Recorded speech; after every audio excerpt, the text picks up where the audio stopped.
பிரியமான அன்பு சகோதர சகோதரிகளே, ஆண்டவராகிய இயேசு கிறிஸ்து நாமத்தாலே நன்றிகளும் ஸ்தோத்திரங்களை எடுக்கிறோம். தேவரே, எங்களை நீ மேலும் மேலும் ஆசீர்வதிப்பர் என்று விசுவாசிக்கிறோம். பார்க்குற அன்பு சகோதர சகோதரிகளே, என் ஆண்டவராக இயேசுனிடத்தில் விண்ணப்பத்தை பண்ணாமல் எந்த காரியத்தை எதுவுமே பண்ண முடியாது.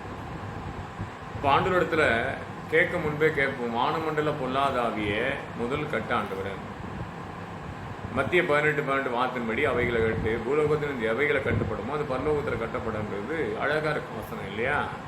அப்போ நம்ம ஜபமும் இருந்தாலும் சரி, தேவ செய்தியாக இருந்தாலும் சரி, அது நற்செய்தியாக தேவன் நம்மளோட பேசி கொண்டிருக்கிறான்னு சொன்னால் விரோதமாக செயல்படும் பல சிந்தனைகளை கொண்டு வர வானமண்டல பொல்லாதாவி இல்லையா? விழும்படி பல இடத்துல நம்மளை தள்ளக்கூடிய சூழ்நிலை ஏற்படுத்தி கொடுக்கும். நிறைய பேர் இன்னைக்கு டிவியில் போய் நியூஸ் போட்டாலும் சரி, இல்லை செல்ஃபோனில் ஏதோ ஒரு நியூஸ் பார்த்துனுங்கிற போது பலருடைய மரணங்கள் பார்த்தீங்கன்னா அதனுடைய பேக்ரவுண்டு யோசிக்கும் போது அவமானத்தோடு மோசமானது.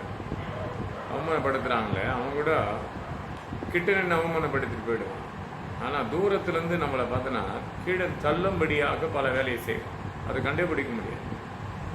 ஆனால் அந்த கடைசி காலத்தில் அதையும் இந்த ஜனங்கள் மத்தியில் பார்க்கும்படி செய்யும்படியாக தேவன் சில விண்ணப்பத்தை கற்றுக் கொடுக்கப்படும் போது அவர் சொல்றாரு, மனுஷன் விழுந்தப்படும் போது ஒருவன் தூக்குவானான்னு கேட்டால் ஒருவரும் தூக்கணும்.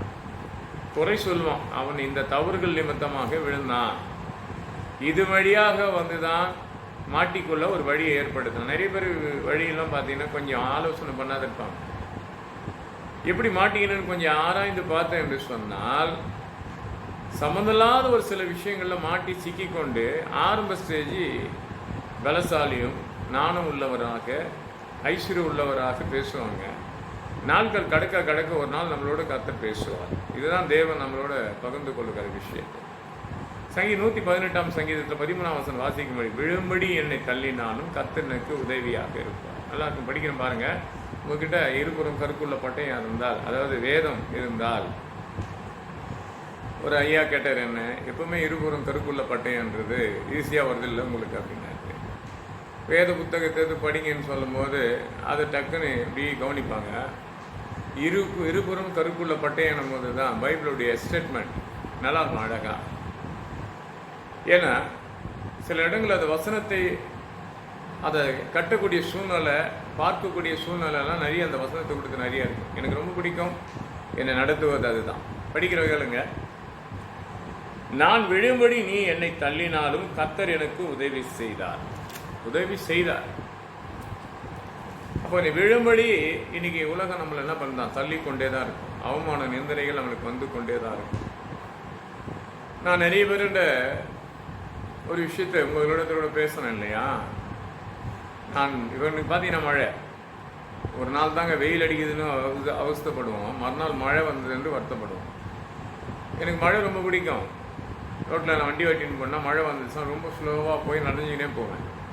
இப்போ முடியல இல்லையா, பலவீனம் வருதுன்றதுக்காக நனைய முடியல, வண்டி கொஞ்சம் ஸ்பீடாக வந்துடுறேன். ஆனால் சபைக்குள்ளே வரும்போது ஒரு கவலை வந்துடும். ஏன் தெரியுமா?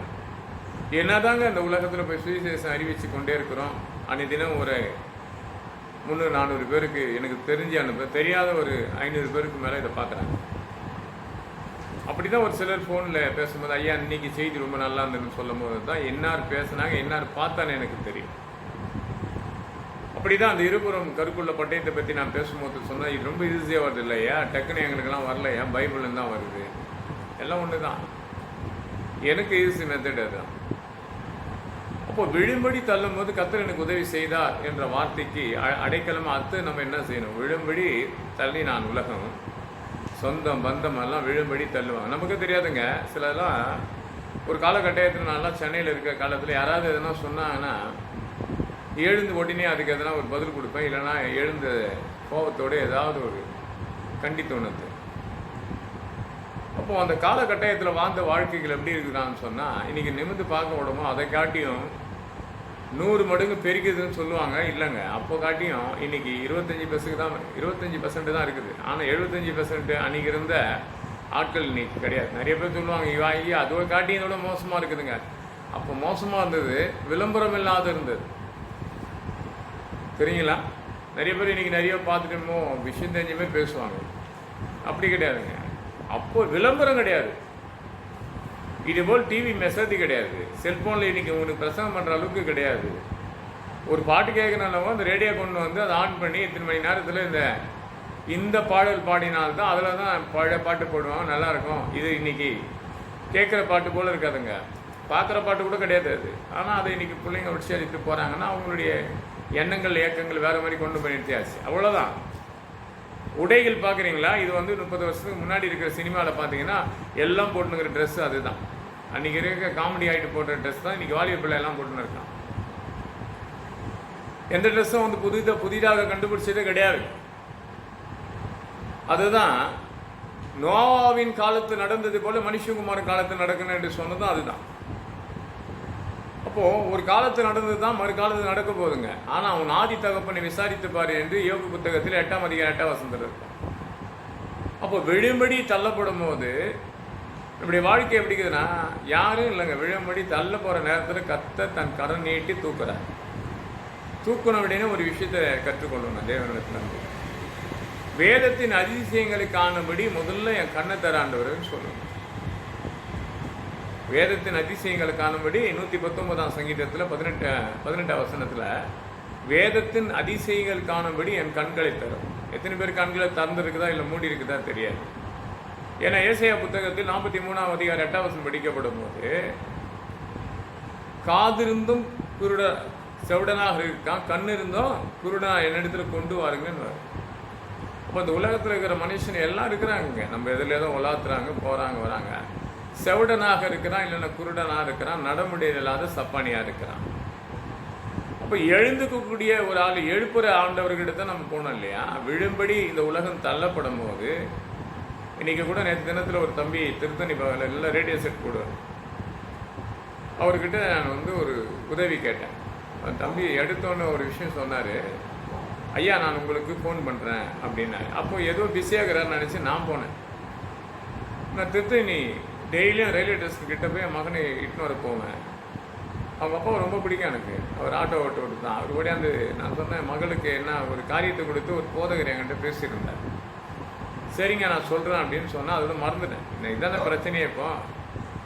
அப்போது அவரை பார்க்கும்போது கேட்டு விசாரிக்கும் போது சொன்னார், ஆனால் மகளை காட்டி மகனுக்கு சீக்கிரம் முடிஞ்சு போச்சுன்னா வரக்கூடிய மாதத்தில் மேரேஜ்னா அப்படின்னு ரொம்ப சந்தோஷப்பட்டேன். ஏன் தெரியுமா, நாங்கள் இந்த இடத்துக்கு 2011ஆம் ஆண்டில் வரும்போது முதல்ல இந்த ஆலயத்துக்குள்ளே ரேடியோ செட்டு கொண்டு வந்து ஆரம்ப ஸ்டேஜ் வாங்க பஸ் ஜெபித்து அனுப்பணும். இன்றைக்கி பெரிய லெவலில் போயிட்டார் அவர்.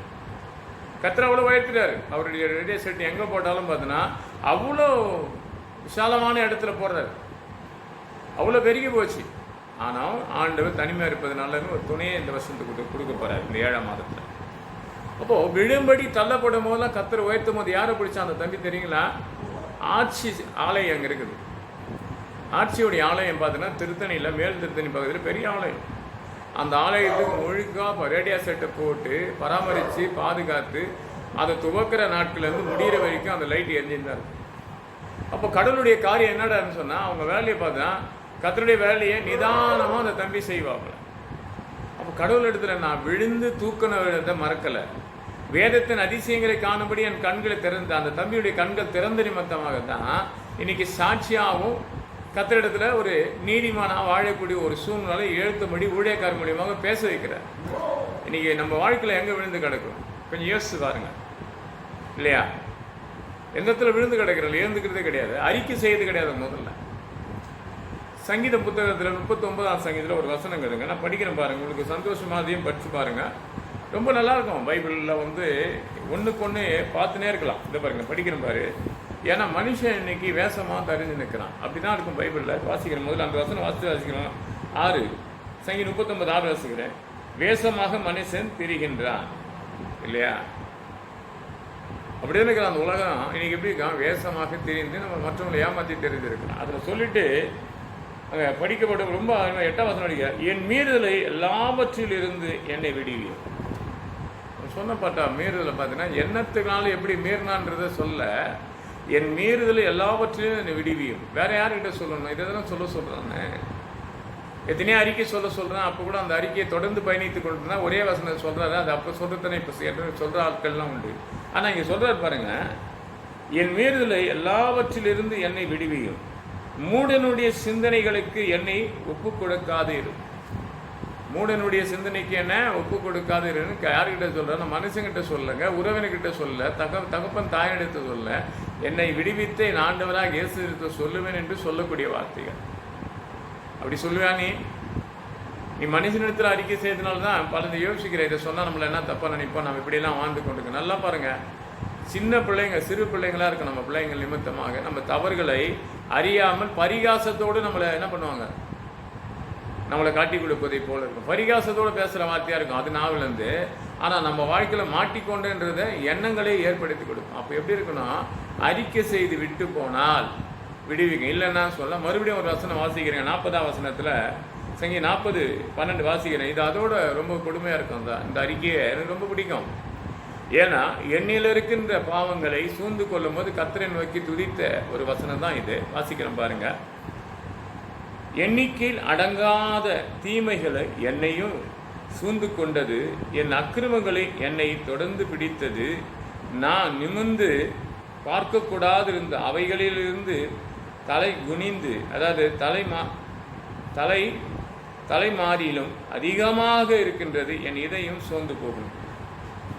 அவன் என்ன சொன்னான்? எண்ணில் அடங்காத தீமைகள் என்னை சூழ்ந்து கொண்டதான், என் அக்கிரமங்கள் என்னையும் தொடர்ந்து பிடித்தது. வேற என்ன பண்ண முடியுங்க? வாழ்க்கையில் பெரிய விஷயம்லாம் கிடையாது. தொடர்ந்து நம்மளை அதை பிடிக்கக்கூடிய ஒரு சூழ்நிலை ஏற்படுத்தி யாரு கொடுக்குறோன்னா தான்.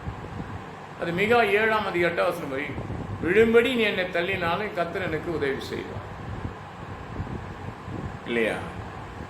நீ விழும்படி, நான் விழும்படி என்னை தள்ள நீ சந்தோஷப்படாதாதே, நீ விழுந்தாலும் கர்த்தர் எனக்கு என்ன பண்ணுவார்? அது மிகால படிக்கிற பாருங்க, ரொம்ப இதோட நல்லா இருக்கும். அதே 7ஆம் அதிகாரத்தில் 8ஆம் வசனம் நினைக்கிறேன், நான் படிக்கிறேன் பாருங்க. ஆமாம், 8 தான். என் சத்துருவை எனக்கு விரோதமாக சந்தோஷப்படாதே, நான் விழுந்தாலும் எழுந்திருப்பேன், என் இருளில் நான் உட்கார்ந்தாலும் கர்த்தர் எனக்கு வெளிச்சமாக இருப்பார். யார் சொல்லுவாங்க? தள்ளப்படுற ஆளுங்கெல்லாம் இருளில் மாட்டுவானா, பிரச்சனையில் மாட்டிக்குவானா, நீ மாட்டிக்கொண்டது இதுவாக இருக்கும், கடைசி நாட்களும் துக்க நாட்கள் என்னோட முடிந்தது. ஜெபம் தானங்க. ஒரு தாய் தன் பிள்ளைகளுக்காக ஜெபித்த ஜெபம், அது வல்லமையான ஜெபம். ஆதியாகத்தில் புத்தகத்தில் 21ஆம் அதிகாரத்தில் 12ஆம் வசனம் பாருங்க, அழகான ஜெபம். அப்போ தன் தவறுகளை உணர முடியாத ஒரு விண்ணப்பங்கள், கண்ணீரோடு விதைக்கிற விதைகள் பார்க்க ஆதியாகமம் புத்தகத்தை படிக்கப்படும் போது, தன் கணவரால் கைவிடப்பட்ட ஒரு சகோதரி விடப்பட்டப்படும் போது, விடுதலை பண்ணும்போது, வனாந்திரத்தை தாகம் தீர்க்கக்கூடிய தண்ணீர் இல்லும் போது கர்த்தரை தூக்கி விண்ணப்பத்தை கேட்கும் போது அங்கே பதில் கொடுக்குற வார்த்தையை பார்த்தாலும் ரொம்ப பயங்கரமாக இருக்கும். அப்போது இன்றைக்கி இருக்கிற நிலைமை என்னாங்க நம்ம வாழ்க்கையில்? ஏன் இதை எடுக்கிறேன்னா, நீங்கள் படித்தா புரிஞ்சுக்கொள்ளிங்கன்னு தான். அப்போது அங்கே அநேக காரியத்தை கொடுத்து பார்க்கும்போது, அநேக சூழ்நிலை போடும் போது, ஆண்டவர் சொல்கிற ஒவ்வொரு வார்த்தையும் பார்க்கப்படும் போது, அன்னாளுடைய ஜபங்கள் எப்படியோ ஆகாருடைய ஜபங்களும் அப்படித்தான். அன்னாள் ஜபம் கேட்டு இது பெற்றுக்கொண்டதே தவிரங்க, தேவன் பிள்ளையின் சத்தத்தை கேட்டால் தேவதூர் வானத்திலிருந்து ஆகாரை கூப்பிட்டு, ஆகாரே உமக்கும் எனக்கு உமக்கு என்ன சம்பாதித்தது, பயப்படாதே, உன் பிள்ளையின் இடத்தை தேவன் பிள்ளைக்காக இடத்திலிருந்து தேவன் அவன் சத்தத்தை கேட்டார். பிள்ளையினுடைய சத்தங்களை கேட்பார். ஒரு தாயார் இருந்து தன் மகனை விடுவிக்க இதுதான் சூழ்நிலை. ஒரு தாயார் இருந்து தன் மகனை கொடுத்து, அப்போ ஆகாருடைய ஜபமே ஒரு வித்தியாசமா இருக்கும் இல்லையா? தன் பெத்த பிள்ளைய மாண்டு போகும்போது ஆகாரே கூப்பிடு, ஆகாரே உமக்கு என்ன சம்பாதித்தது, பயப்படாதே, பிள்ளைக்காக இடத்திலே தேவன் அவன் சத்தத்தை கேட்டார். நீ எழுந்து பிள்ளையை எடுத்துக்கொண்டு உன் கையிலே பிடித்து கொண்டு போ, அவர் பெரிய ஜாதியாக்குவேன் என்றார். விழுந்து இதோட வாழ்க்கை போச்சுன்னு நினைப்பாங்க சிலர்லாம். நம்ம ஆகாரனுடைய ஜபம் எப்படி இருக்குன்னா, அவ்வளோதான் இழந்து போச்சுன்னு சொல்லும்போது, சுத்த சத்தம் ஆகாரே உன் பிள்ளையின் சத்தம் தேவனுக்கு கேட்கப்பட்டது. எதை கொடுக்க அறிக்கை செய்யணுங்க. வாழ்க்கையில் நம்மளை சூழ்ந்து இருக்கிற பாவங்கள் நிறைஞ்சி போய் தலையை சுற்றி கிடக்குது, எழுந்துக்க முடியாது நிற்கிறோம். இப்படிப்பட்ட சூழ்நிலை விடுவிக்க யாருன்னு நினைக்கிறோம்?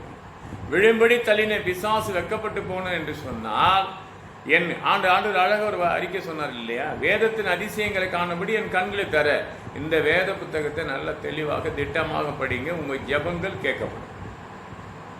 விழும்படி தள்ளின உற்றார் உறவினர் பார்த்து உன்னை பரிகாசத்தோடு பார்ப்பது, கடினமாக திட்டுவாங்க சிலர்லாம். பார்த்தீங்கன்னா என்னங்க இப்படி ஒரு கடன் தொல்லையால் பாதிக்கப்பட்டவங்க சொல்லும் போது எனக்கு மனசு கஷ்டப்படுவேன். ஏன்னா அநேக காலமாக நம்மளை ஒரு மதிப்புக்குரியவராக இருந்தாங்க ஐயா. இப்போல்லாம் எங்களை பார்த்து அவங்க பேசப்படும் போதே மனசு ஒடிஞ்சு போகுது. வாழ்க்கையில் தான் இன்னொரு விஷயம் மட்டும் அவனை தெரிஞ்சுக்கணும். கடவுள் நமக்கு அதிசயம் செய்யப்படும் போது இனிமேலாவது இப்படி போகக்கூடாது என்று சொல்லி எதை நாடி போவாத, கர்த்தரை நாடி வா, வேதத்தை படி, இரட்டிப்பான நன்மைக்கு கர்த்தர் கொடுப்பா. அதுதான் வேதத்தின் அதிசயங்களை காணும்படி என் கண்களை தரும். அப்போ விழும்படியாக சத்துரு நீ சந்தோஷப்படாத, விழுந்தாலும் கர்த்தர் எனக்கு, நான் இருளில் உட்காந்து கர்த்தர் எனக்கு வெளிச்சத்தில் உட்கார வைப்பார். வேற யாரும் நம்மளுக்கு செய்ய மாட்டாங்க. நல்லா விஷயம் தெரியாதவங்க என்ன பண்ணுவாங்க, எப்படியாவது நம்ம வளர்ச்சி அடையின வாழ்க்கையில் இல்லை என்ன தெரிஞ்சு என்னை அழைத்து என்னை அனுப்பின போட இடங்கள் எல்லாம் உயர்ந்த இடத்துக்கு தான் கொண்டு போனார்.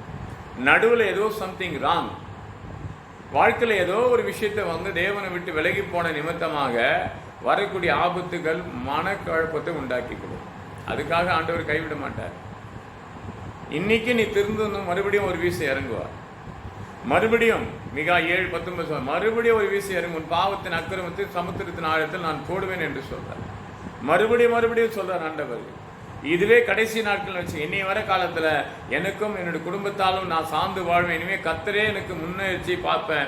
எதுவா இருந்தாலும் இங்க சொல்றான் பாருங்க, சங்கீதம் 39 சங்கீதத்துல 8ஆம் வசனத்துல, என் மீறுதலை என்ன பண்ணாது, என் மீறுதலேருந்து என்னை தப்பி ஆண்டவரே. அப்போ எத்தனையோ மீறுதல் இருக்குது, அது வெளியே காட்டிக்க மாட்டான், அதுலேருந்து என்னை தப்பியும். அப்போ அநேகருடைய ஆலோசனைக்கு என்னை மாட்டி விடாதபடி விடுவித்து காத்துக்கும். துன்மார்க்கு அநேக ஆலோசனை கொடுப்பான் இல்லையா, அதில் மாட்டிக்கொள்ளாதபடி என்னை தப்பித்து கொள்ளுன்பாரு. இந்த 2025ஆம் ஆண்டில் எத்தனையோ நன்மையை செய்தார்.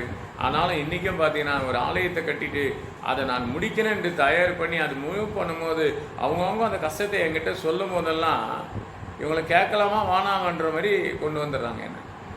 எனக்கு நல்லா தெரியுங்க, ஒருவர் அழைத்த தேவனுக்கு தெரியும் இல்லையா, ஒருவர் தெரிந்து கொள்ளப்பட்ட தேவனுக்கு தெரியும் நம்ம பொய் சொல்கிறோமா உண்மையை சொல்கிறோமா. தெரிஞ்சிருந்தும் அவங்க சொல்கிற பொய்க்கு நம்ம பொன்னாடி போட்டு பார்த்து கொண்டிருப்பேன். ஏன் தெரியுமா, மறுபடியும் விழுந்தாலும் தூக்கத்தான் என்னை ஊழியக்காரனாக அனுப்பியிருக்கிறார். என் இதயத்துக்கு ஏற்ற மெய்ப்பினை தருவேன்னு சொன்னார் இல்லையா. எபினேர்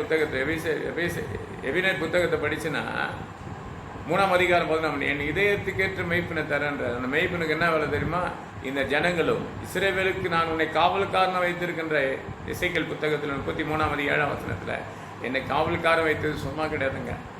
எல்லாம் சொல்லுவாங்க அவரு சபை தானே, நம்ம சபை வேறு நீங்கள் நினச்சி கொண்டிருப்பீங்க. இயேசு என்ற ரட்சகர் இந்த உலகத்துக்கு ஒருவரே, அவர் நல்லவரும் வல்லவராக இரக்கம் உள்ளவராக. யார் அவர் வேலைக்கு தொடர்ந்து பயணிக்கிறோமோ அவங்கள விட்டு அவர் விலக மாட்டார். எங்களை சுற்றி அக்னி மேலே வந்து காத்துக்கொள்வார். எத்தனை கஷ்ட நஷ்டங்கள் நான் 5 மாதமாக ஒரு பொருத்தனை பண்ணி கொண்டேன். ஆண்டவரே இனிமேல் வர காலத்தில் நான் யாருக்கிட்டையும் கேட்காத அளவுக்கு என்ன, ஆனாலும் எனக்கு அந்த வேலை செஞ்ச இன்னைக்கு கூட பார்த்து அவர் வந்து உட்காந்தார் என் பக்கத்தில். ஒரு 7 மணியாக இருக்கு, நான் உட்காந்து ஒரு 200 ரூபா கொடுன்றது எப்படி இருக்குதுன்னா, நான் செஞ்ச வேலைக்கு சரியா நீ எனக்கு சம்பளம் கொடுத்துட்டியான்ற மாதிரி இருந்த இந்த வார்த்தை. உண்மையிலே என்கிட்ட இல்லைங்க நான் தரேன் அப்படின்னு சொன்னேன்.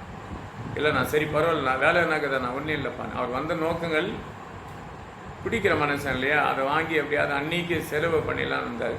எடுத்து கொடுக்குற அளவுக்கு என்கிட்ட எதுவும் கிடையாது. கர்த்தர் எல்லாத்தையும் பார்த்து கொண்டிருப்பார்.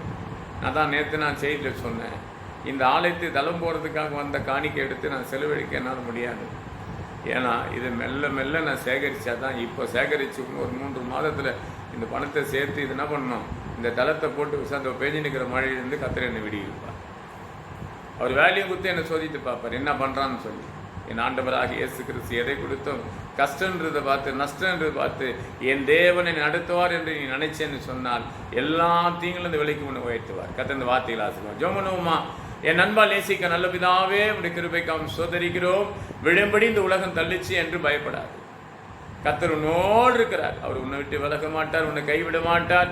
என் ஆண்டவராக இயேசு கிறிஸ்து விழும்படி தள்ளினாலும் நீ சந்தோஷப்படாது.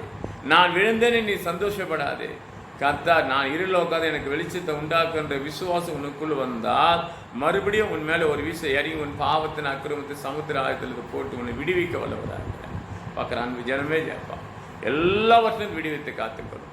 இந்த பிள்ளைகளெல்லாம் ஆசீர்வதிக்கப்படட்டும். எல்லாம் முழுவதும் பாதுகாக்கணும். பெரிய கேஸ் தான். ஆமீன் ஆமீன் ஆமீன்.